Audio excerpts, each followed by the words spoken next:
One of these timing chains was made in China, the other one made in France. I installed one of them on my twin-turbo Cadillac and it lasts for a whole 5 miles before failing. Can you guess which one? Today we're tearing everything back down to figure out exactly what messed up or who messed up, and we'll take an in-depth look at each component to figure out whether car parts like these precision timing components that are made in China are to be avoided at all costs. I promise you that the outcome probably isn't what you might think, and this experience completely changed the way I'll be buying car parts going forward. Now, when it comes to your car's timing system, it's responsible for keeping all the engine's moving parts in the right places at the right time. If you ever shift out of time, besides the engine running poorly, you risk your valves making contact with your pistons, which is sure to make for a bad time. Now, there's only 4 things that could have failed here. First are the timing chains. It's the whole reason we replaced the original timing set in the first place. The factory chain stretched, and when this happens, the additional chain length creates slack, and the slack can allow the gears to shift out of place, throwing the system out of time, which creates very poor running conditions and eventually, if not tended to, a catastrophic failure. The second thing that could have gone wrong are these timing chain guides. They're the angled channels that the chain runs against, and most modern ones are made of plastic. Over time, they can get brittle, crack, and when this happens, additional slack is created, and again, it will cause the chains to slip out of time. Third are the timing chain tensioners, which push against the guides using springs and oil pressure to maintain tension on the chains while the engine is running. If one gets stuck or collapses, it will again create slack, and well, you already know where I'm going with this. The only other thing that could be the problem is me. I'm imperfect and could have done the job wrong from the get-go. I could have adjusted things just a hair off or forgotten to tighten a bolt. Really, there are a handful of areas I could have messed this up. Now, out of those 4 options, it only makes sense that I was the failure point, especially since things failed so quickly. But a quick spoiler alert, it wasn't me, and I'm going to prove that to you in a moment because I dug a whole lot deeper when it came to this kit, especially since it was the cheapest kit by far on the market at only $80. And even though it was so cheap, I thought it came from a really reputable aftermarket parts supplier. But you know what? Everything seemed fine at first. When we fired the car up after its initial repair, everything worked. The car idled well, and I had no trouble codes relating to the timing system on my diagnostic tool. Even just moving the car around at slow speeds, everything seemed fine. But shortly after, the first time I drove it down the driveway, gave it a little bit of throttle, it's when I generated a check engine light for the crank cam correlation. And while the codes are super concerning, timing systems are very complex, and there are little finicky things like an inadequate amount of oil that could cause them to throw these codes. So I just went and did an overall check. I was a little low on oil. I topped things off, and I drove it again to see if the codes would go away, but unfortunately things actually got worse. The car went from drivable to basically nothing. It would continue to stall. It was idling so poorly, I thought I had made valve to piston contact. Now you got to think, we're dealing with the new timing chain kit here. We don't have the slack that's in the old chain. So even if I mistime things, the car should run consistently. And the fact that it kept getting worse tells me that something was slipping further and further out of time to the point where the car was barely drivable and it wouldn't make it very far under its own power. I just stopped it. I dragged it in with the tractor to a spot out in the yard here, and well, we got to work. Now this engine has 3 separate timing chains. The main one is driven by the crankshaft here, and then there's one either side bank, and we want to look for obvious slack in any of these chains to see if that's what caused the problem that we're experiencing now. Because when we replaced these chains, they were stretched so badly, you could actually lift them up and almost over the cam gears. It actually caused the cam gear here on the passenger side to shift out of time. That's why the engine ran rough, and that's why we replaced them in the first place. And right off the bat, grabbing them up top where we had our problems last time, everything seems really firm, like you'd expect from a set that only has 5 miles on them. But the other thing we want to check as well is the pressure that's being put on these chains by the tensioners that we replaced. This side, I can't push in at all. And this side right here, I can actually push in a little. And I would think that that's abnormal. So we'll want to pay close attention to our timing marks on this side once we line things up and see if our problem is here.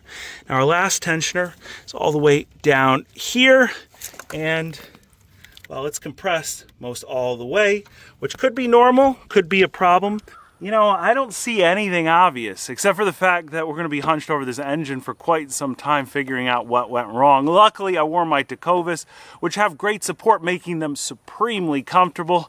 That makes a huge difference when you're trying to figure out some weird timing issue in the middle of a field. I mean, just look at the chains and all the parts. It's all brand new stuff. It hasn't even had the time to break in. And speaking of broken in, Tecovas boots are comfortable on day one. They don't need any time to break in. You can wear them right out of the box with no funny feelings, no worries about getting blisters. They really are that amazingly comfortable, and they go to work for you immediately, unlike our timing job here. With the amount of cars littered all over this place, I'm constantly walking through sand, dirt, gravel, and it doesn't matter. These boots have muck off tread, which means that they're slip resistant, they're oil resistant, they're mud resistant, and now I never have to worry about landing in a cow pie. Now these boots are called the Rugged Mach. They're my daily drivers, and I can't recommend them enough. To find a pair in your size, all you got to do is scan the QR code right here on the screen or hit that link in the description box and check out Tecovas. While you're there, you're going to find a lot of other cool stuff like these guys right here. They're the Dusties. These are some real sharp, detailed cowboy boots with the craftsmanship and comfort that Tecovas is known for. When you visit their site, you're going to find so many different designs and so many different materials. It's really amazing and so much fun. All you got to do is hit that link in the description or scan the QR code right here and check out Tecovas. Now, the first time we were timing this car, we found out that there are no factory tools for the twin turbo version of this engine, which we have. So you have to rely heavily on all the timing marks which come on the timing chain, and also a couple marks on the cam sprockets and the crank sprocket. Now that the car has ran, the timing marks on the chains themselves will no longer match up. Those are just for installation purposes. But what I want to do right now is turn this engine over by hand so we can get our topmost timing marks visible, and that should tell us in about 30 seconds here whether our problem is with the two bank side chains or with our primary chain. All right, I'm starting to see the marks come up here. We've got the letter L on our left side bank and the letter R's on our right side bank. One of the quick tricks you can do to make sure that both sides of the engine are in time is count the amount of chain links in between the dots on the phaser here that line up with your corresponding letters. And if you have 10 in between, that means that you should be in time, at least in this portion of the engine. So here's our dot. We've got 1, 2, 3, 4, 5, 6, 7, 8, 9, 10 chain links. And then we've got our follow-up dot right there. This side should be timed and should be right. Now we'll come over to this side, and this is where we originally had our problem. We are off one chain link here. You can see our dot. There's our dot. We've got 1, 2, 3, 4, 5, 6, 7, 8, 9, 10. And then we've got our letter R with the dot.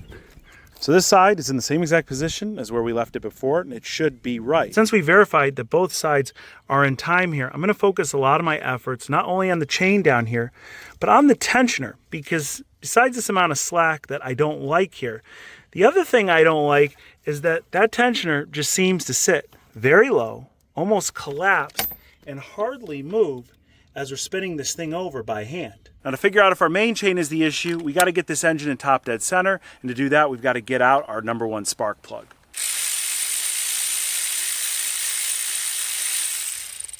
Here's the plug, and now we're just going to use a scope camera down this cylinder. Now, we could just use a wooden dowel to do this as well, but I have my scope camera handy here since we're going to want to also check the condition of all these pistons, make sure we didn't have any valve to piston contact when we had our issues here. This cylinder looks great so far, but what we're going to want to do is just kind of set the camera as high up as it will go, but where we can still see the piston, something like right there. I'm just going to crank things over by hand until we see this rise to its topmost part. It's getting there. That should be darn close, if not directly at top dead center. And now we got to look for our timing mark to match up the sprocket down here. All right, here's our problem. You can see the timing dot on the crankshaft sprocket here and the timing dot on the engine here. These should line up, but we're a whole tooth off, which is actually quite a bit and why the engine is running like trash. Now that we know which section of this system is out of sync, I started investigating each component to make sure there wasn't any physical damage or anything grossly wrong. Now, while I'm looking at all this, I'm standing above the engine looking downward. It's impossible for me to have an up-close look at anything, so I use this tiny wide-angle camera so I can get a decent look at what's going on while the engine is spinning over. I focused on the tensioner. This is the only one that actually has a built-in guide, and I immediately noticed something a little strange. If you see when I spin the engine over, the tensioner does move in and out, but specifically when the piston pushes outward, it collapses by itself. Remember that upper tensioner I messed with before? Even though I could push on it and get it to contract a bit, it would return right to its original position when I let off of it. Now going back to this suspect part, look when we zoom in and slow things down. Even though the travel is very little either way, it almost falls back to its completely downward position every time. Now imagine this spinning several hundred times faster than I can do it by hand. This could easily cause things to just slip out of place. Now in just a moment we'll compare the action of this aftermarket tensioner with the factory one, but before we condemn it as a junk part, I want to show you the entire kit as it comes right from the auto parts store. I ordered another one of these kits just so you guys can see how it comes out of the box. This was $80. I bought it at Rock Auto, but it's a Duralast brand. And a lot of you will know that Duralast is the brand name for the major auto parts retailer AutoZone. So originally this would have been carried at AutoZone. Its original price was around $500, but it was made for AutoZone by a company named SA Gear. Now, if you go to the SA Gear website, they claim to be one of the only U.S. manufacturers of timing chains and sprockets. As a matter of fact, when I bought this on clearance at Rock Auto, it says that SA Gear has been making timing chains in the United States since 19-something or other. But when you actually look at the tag next to the brand name on the box here, it says that this kit is made in Taiwan, France, and Germany. None of this is made in the USA, funny enough. Now, I don't think that means it's bad. As a matter of fact, the kit looks pretty nice, and I didn't have any problems when I originally installed it. But you'll see when you open it up, some of these bag components, specifically all of the guides, say that they're made in Taiwan. When it comes to the actual tensioners themselves, there are no indications where these are made, and I called the company and asked them. They told me that the tensioners are all made in France, and the chains themselves are made in Germany. Now, I know this is one of those contested things online, but personally, when it comes to any of the major United States automotive parts stores, I trust all their parts. In this case, I thought I was buying a good quality part. You could see they have an American-based manufacturer making this stuff, or at least distributing it to them. So there is some sort of level of quality when it comes to automotive parts stores branded parts. But we have to wonder why it was so cheap. And I could tell you firsthand from working with Rock Auto in the past that a lot of their closeout stuff they're buying discontinued from these big box stores, and they're paying per pound for this stuff. So that timing chain kit likely cost them next to nothing. I get a part that should be of decent quality for a great price, and it all works, but in this case it didn't work. And then you have to wonder why AutoZone stopped carrying this specific part and switched to a Cloys part. Currently, if you shop this same engine timing chain kit over at AutoZone, the current one that they sell in store and will ship to you online is a Cloys kit. Cloys is the company that makes the OEM kit for General Motors. Now here's the OEM kit that I bought to compare, and on its box it says that the components are made in Slovakia, Taiwan, Vietnam, and China. So again, an American-based company with not a single component in a major part of the kit here actually made in the United States. Now each individual part in this kit can be bought separately from Cloys, and from the quick searching around that I did, it seems that all the major parts, like the chains and the tensioners, are very likely made in China. And to be honest, just looking at the things part for part, the quality of both kits look darn near identical. And I think the SA gear kit has better design guides, as they have a metal button on the back where the tensioner rides on, whereas the Cloy's GM kit is just straight up plastic. Also, the SA gear kit comes with all new replacement hardware, whereas the GM kit leaves them out, likely so they can sell them to you at the parts counter. Now, the last and only other difference between kits I'd like to point out, and this is a big one, is the style of the timing chain. Since so many GM cars came with a variant of the 3.6 engine, and pretty much all of them had issues with timing chain stretching, it's clear that they revised the chain style, and you'll see the difference between the chains. The SA gear chain was very similar to the original GM chain we took out of the car, but the new OEM part is completely revised, and it looks to have extra reinforcement, which I imagine leads to a longer part life. Now, since we had to do this job a second time, we obviously switched over to the factory newer chains and kit. Install was exactly the same, everything lined up, and was simple since I had already done it a few weeks prior. But before we slapped everything back together, I took a video of the main tensioner to compare its action to the previous part we had installed, and I think it provided us the smoking gun. As we crank the engine over by hand, you can see how much more snap the GM tensioner has. It responds instantly, holds firm, and rebounds with energy.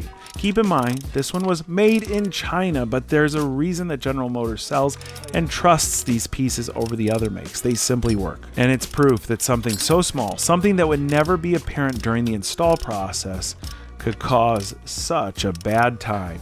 If you made it this far, I want to thank you very much, because this is a very technical video, but I obsess over problems like this. That's why I buy broken cars. That's why I love fixing them.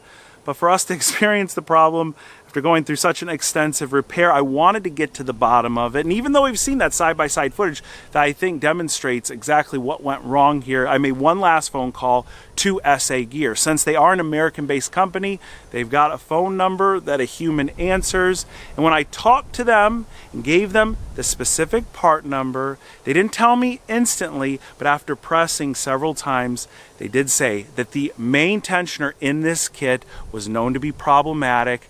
And when I asked them what specifically was bad about it, they said that the spring tension was not right. But as much as I wanted to love the kit because I loved its price, it's proof that sometimes you do get what you pay for.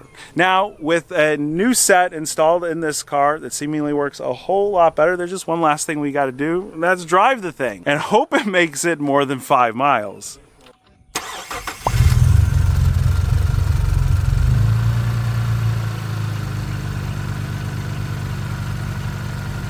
We're idling super solid. We got no lights on the dash. We'll go ahead, put it in drive, and then hit this M button, which puts it in manual mode. And here we go.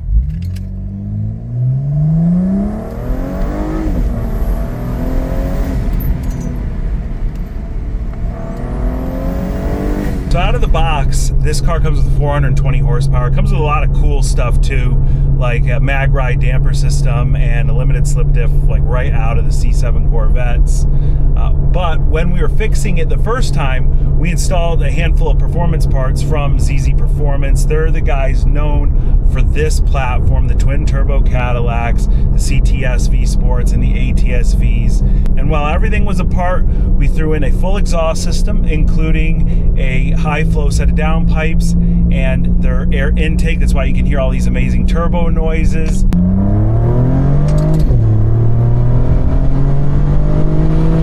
As well as a tune just to tie everything together. And right now this car should be putting out closer to 500 horsepower. Darn sure feels like it, and it's a ton of fun.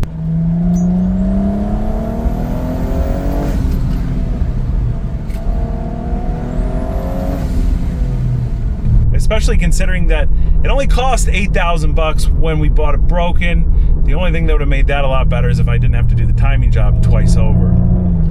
You know, this is kind of just one of those strange cars that shouldn't exist. Drives like a European sports sedan, is all American, and you can tell in some places with the hard plastics and the build quality, but when you lay your foot into it, It's like the ultimate modern sleeper. Nobody would ever guess that this is a super fast Cadillac, but it is, and it's awesome. Well, guys, I hope you learned something here. If you did, be sure to hit that like button. And if you want to see an even more in-depth video on the timing process of our Cadillac, just hit the video right here. And make sure you subscribe to the channel, as I've been gambling at the auctions and I landed another mechanically challenged car. I'm really excited about this one, and I hope to have the video out in no time. But until then, I want to thank each and every one of you for watching today. I'll catch you very soon.